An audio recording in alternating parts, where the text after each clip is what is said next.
Good morning. I just had a good meeting with Generals Abizaid and Casey. We discussed the war on terror in which this country is engaged. General Abizaid talked about the global scope of this war.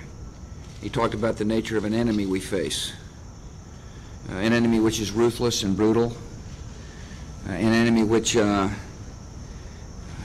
has got strategic goals and tactics necessary to achieve those goals. We also talked about the fact that we're determined to defeat the enemy. We discussed our strategy for victory in Iraq as well. After all, Iraq is a key battlefront in this war on terror. I asked the generals to go up to Capitol Hill to brief members of the House and Senate on our strategy for victory, on our operations in Iraq. They updated me on what recently took place in Baghdad, in which Iraqi and coalition forces tracked down and killed Abu Azam, the second most wanted al-Qaeda leader in Iraq. This guy's a brutal killer. He was one of Zarqawi's top lieutenants. He was reported to be the top operational commander of al-Qaeda in Baghdad.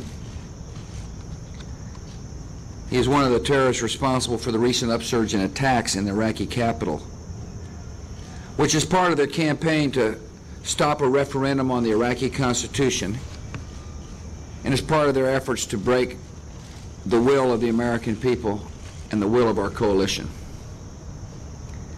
Our strategy is clear in Iraq.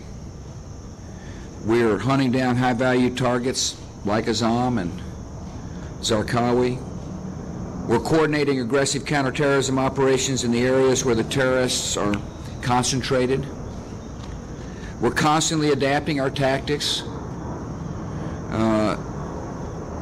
to the changing tactics of the terrorists.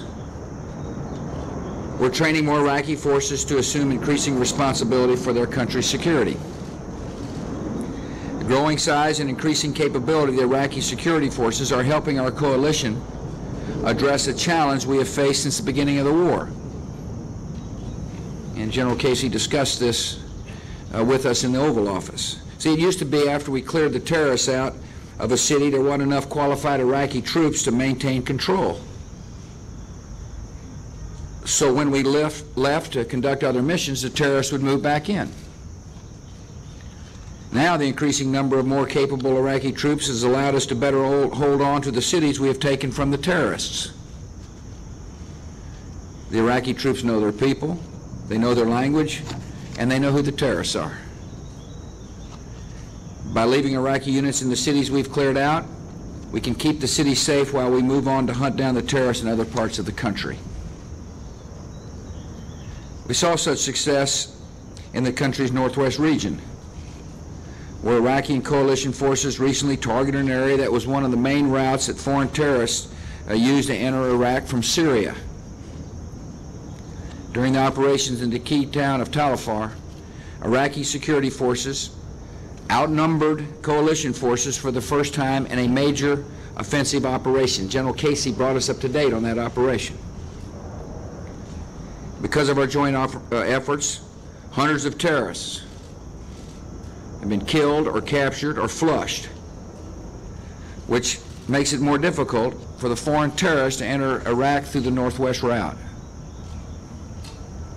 As part of General Casey's strategy, Iraqi forces remain in Tal Afar to ensure that the terrorists are not allowed to return and regroup. Coalition Iraqi troops are on the hunt for terrorists in western Iraq. We're on the offense. We have a plan to win. We're working to stop those terrorists from crossing into the country through Syria, and we're denying safe haven to al-Qaeda in the Anbar province. Members of Congress will get the latest information about our strategy, and I want to thank them for taking time out of their schedules to listen to these two generals.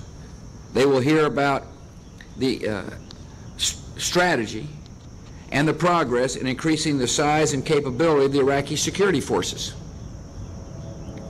At this moment, more than a dozen Iraqi battalions have completed training and are conducting anti-terrorist operations in Ramadi and Fallujah. More than 20 battalions are operating in Baghdad, and some have taken the lead in operations in major sectors of the city. In total, more than 100 battalions are operating throughout Iraq. Our commanders report that the Iraqi forces are operating with increasing effectiveness.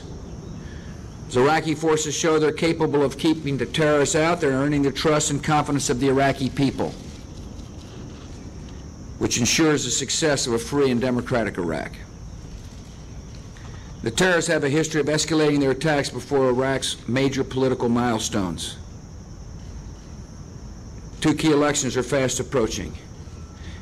As these milestones approach, we can expect there to be increasing violence from the terrorists. They can't stay in elections. The thought of people voting is an anathema to them.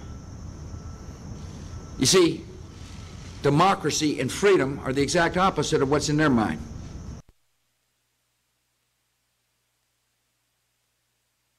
Democratic Constitution.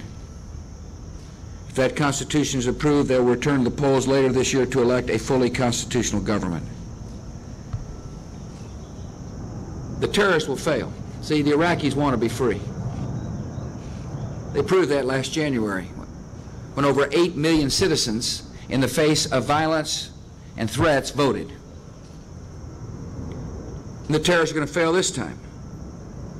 But we can expect they'll do everything in their power to try to stop the March of Freedom.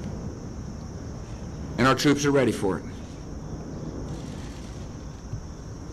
I urge the members of Congress to attend the briefings with General Abizaid Casey.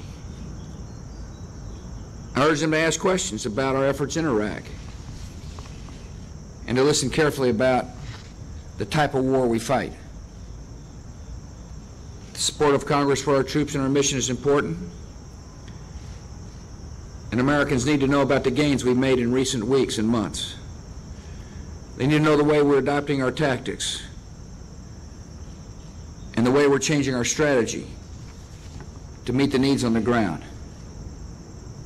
As members of Congress speak with Generals Abizaid and Casey, I'm confident they'll see what I see. Our leaders, these 2 generals, are men of vision and determination, and it is their leadership that is helping bring victory in the war on terror. Thank you very much.